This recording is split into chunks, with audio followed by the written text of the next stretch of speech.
Hey there, YouTube. It's me, Broken Terrain, and I've got a fantastic craft for you today. These modular village huts.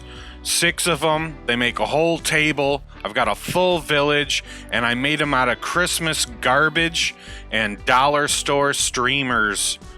So come along. Let me show you how I did it right after the drop.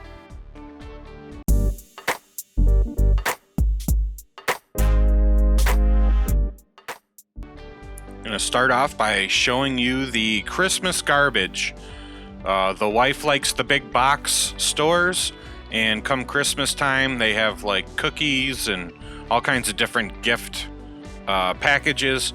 These tubes came 3 or 4 to a pack full of cookies, and we gave a couple out and kept a couple because last Christmas was weird. Didn't get to see everybody. Normally I would have passed all of these out and I would have had no garbage to craft with. So, silver lining? Sure, why not? I'm gonna take these thick cardboard tubes and cut them 2-inch strips. I've got a little left over. I'll use these for a later craft and set them aside. It took a little work to get through them, but you can. Don't worry about it. Some 2-inch strips of dollar foam core, and then I'm going to use my stone texture roller and just really crank down on the pressure. I'm getting really good at this, and it shows with this wonderful texture. Check this out. Once you got your texture down, we're just going to wrap it around these pieces of circle cut from the Christmas garbage. A little hot glue. Start at one end and then just slowly work your way all the way around the roll with your hot glue.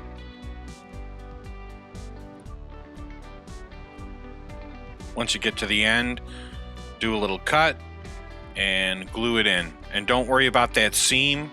That is where we're going to place our doors to these huts, so it's going to hide that seam really well.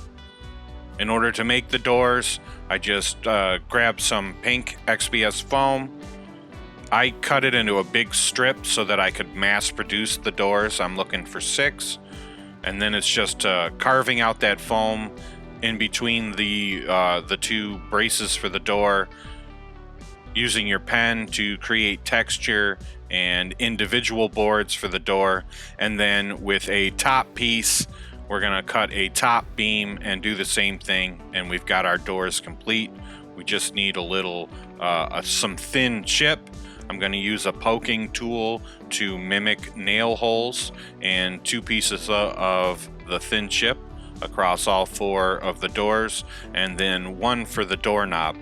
A little dollar store bead is going to work for our handle, and we're good to go. Using the door itself, I lay it against the dollar store foam core on the roll there, and then I cut and remove the excess. And again, I did this right at the seam, so I'm going to hide the seam of the well, I'm removing the seam completely and adding a door. Just some hot glue. I'm going to hold it down into place, holding it against the curve, and do much the same with my windows. Just carve out, dig out those holes. I'm not even going to cut these all the way out or through or anything like that. These are just very small, tiny huts. I wanted an easy project, no light sources coming from inside or anything like that. I'll just cut those hollowed out pieces of the window in black. And here you go. I've got all 6. The windows are on different sides, and I've got some smaller windows for a couple of them. So the huts are very similar in look, but slightly different. Then I'm going to grab some dollar store dowels. They are 6 inches long. This is going to work perfectly. I'm going to cut them all in half to be 3 inches. Texture them up with my rasp, and then I'm going to cut the ends to make it look like a hewn log. And this is just going to add a nice little touch when we go to paint and then dry brush these edges. Now, not all of my rounds have a top, So I'm going to use this one with the top as kind of a template to get the peak on all the roofs correct. This worked really well. Just a little bit of glue to attach the first two. Once that glue dries, I'll glue in a left and a right piece, ultimately get kind of a 4-piece stand, and then I'll transfer it over to one of the rounds that doesn't have the solid top. And then it's time to hot glue it into place and really get started. So this created one major issue. The rafters actually create a space between the wall and what will be the roof. I need to go back in and cut some foam and glue some wood fascia to close that gap. Not too big a deal. And then I'll go back in with some smaller doweling and fill out a lot of the gaps in the roof, and that's going to help me with the thatch in the next step. Man, I had a little bit of a nightmare doing this thatch. I had seen an earlier technique, and forgive me if I don't get everyone properly noted or the proper credit given. This is how I believe the technique was started. I believe it was started by the crafting muse. She was using twine and wrapping it to create a row of thatch. And then Landvader improved it by wrapping it all the way around so that you could get 2 strips. I thought I could improve the technique even more and get 4 strips. So I've wrapped the twine all the way around a 1-inch strip of cardstock, and I'm going to cut it in half and then cut those halves in half. And the idea is to get 1/2-inch pieces of thatch type shingle. Man, oh man, this sucked. Cutting through it was a nightmare, and then when I got the 1/2-inch, it was so short, and the thought of making so much of that thatch, and it used so much of my rope. It was so miserable. I hated it. So I'm like, F it, I give up, no thatch, and I went with my shingles. And I literally shingled this entire hut before I got so upset with myself. You set out to do thatch, man. You were gonna do a thatched hut, and then you gave up and shingled it. And that being said, I challenged myself. Go back and do that thatch. So this time I did a much larger thatch. This is a 2-inch strip. So instead of 1/2-inch thatch, I would get 1-inch strip thatch. I hate this method. I've seen 2 people do it successfully. Not me. Oh man. Just trimming through all of it to get 4 strips was a nightmare. It was killing my hand. Anyway, I hot glued down a strip and then went and did a double, and ultimately was not happy. It looked like my hut had shag carpeting across the top. I didn't like it, and I was about to give up, and instead just took a couple of days. I just relaxed, took a couple of days, brainstormed, and here's what I came up with. Those crate paper streamers, I got them from the dollar store, 2 for $1, and I used less than 1 whole row to do all 6 of my thatched huts. Undo a spool of it, fold it in half, and then double that half up, and then at one point do it in 3s. And that 3 is important because of the way we're going to cut it. So once I line it all up, make sure the folded side is at the top. Don't cut the folded side, but then go in with your scissors and snip the thin side, or the unfolded side. Snip, snip, snip, snip. I use a clip to keep all the layers together so that it doesn't fall apart on me. And once you're all done, you unclip and unspool, and you have this incredible material to do thatching with. YouTube, I'm in love. I think I came up with this technique, and I'm pretty psyched. When you go to put it down, leave it doubled up, and you're going to get some nice results. And then finally, to finish the hut with your thatch, you're going to take your crepe paper streamer, roll up a little bit of it, give it a dab of hot glue to keep that roll from unrolling. I take a little bit of twine and tie it across the middle just to give a little more decoration to it. And then you're going to do the same thing you did with the strips. You're going to cut both ends and fray it and make it look like straw, all bundled up for the tip of the roof. And then you glue it down like a cap. It works amazing. YouTube, I'm in love with this thatching technique, and you should try it. Anyway, I'm going to play a little, what do you call it? Time lapse. My goodness, some time lapse footage of me laying down the roof with my crepe paper thatching. So enjoy.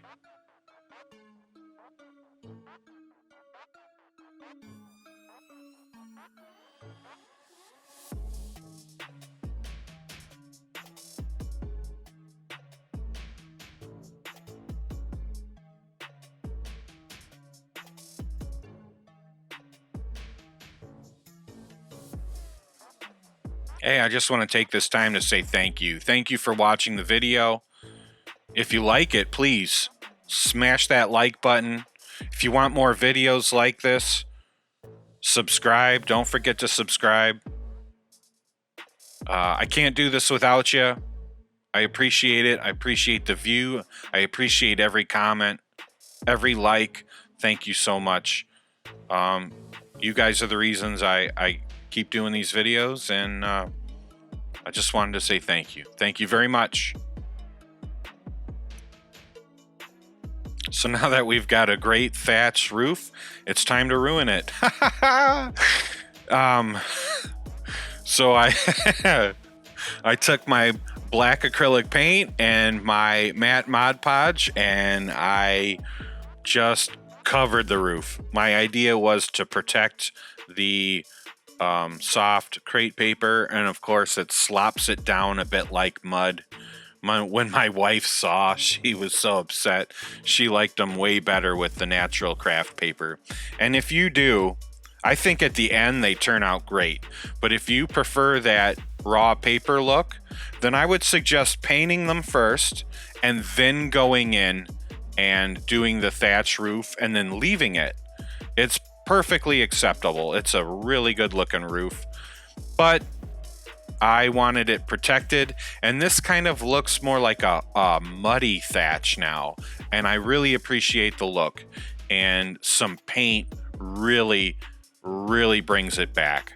So I'm going to go back in with some khaki, lay down some color. I'm not going to stress or worry about it. If some of the black shows through, that's okay. If some of that natural craft or crepe paper is still poking through, I'm okay with that. It's just going to vary the color, vary the look, no problems. So I'm switching up how I do stone for these.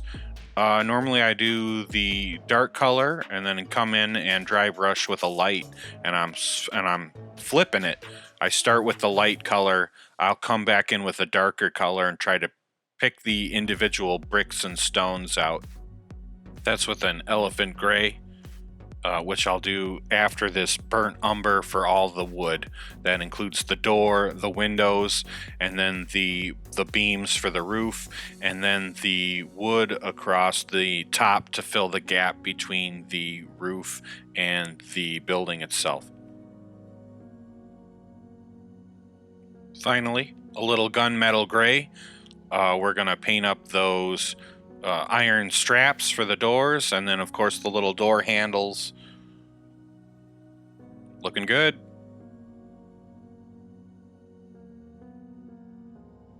And now it's time for my homemade wash. and the more I use it, the more I like it. This is a watered down version. This isn't the original, but man, oh man, I'm getting happy with it. And look at this roof. As soon as you put that wash down, oh man, look at that.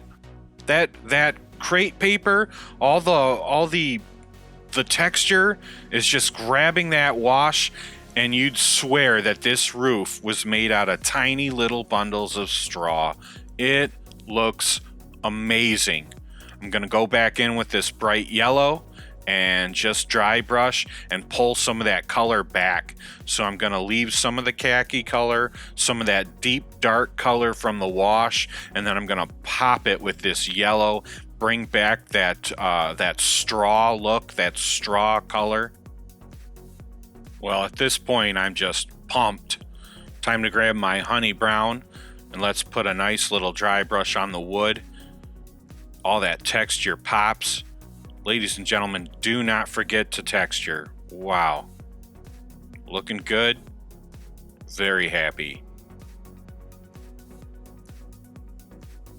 Here's the final step to my stone experiment. I'm just going to go over the stones with a light granite gray after the wash. And you can see the wash has gotten into the cracks and grooves of the texture. And this the dry brush just makes them all pop. I'm pretty happy. One more dry brush with a vanilla ice cream. Very light, very nominal, just a little bit. And man, oh man, they're looking good. I am pumped with this thatch. So I've got a little setup of my players rolling into a nice little thatched village. I'm really happy. These 6 huts, we're going to fill out an entire table. What a great craft. I'm in love with it. No Tinley and the Shamrock Boys this week, but I will be utilizing these little huts for the Orc Village behind that fantastic palisade gate from last week. So make sure you stay tuned, subscribe. You don't want to miss any of the Shamrock Boys and Tinley. And then I also wanted to show you how great the design was. I can pack these up and take my whole village on the go. Nice and simple. And if you haven't seen my video on storage and traveling, I recommend checking that out. Some of us don't have a massive game room and a massive gaming table, and we end up going to a player's house, and you can see some of my solutions for that in that video.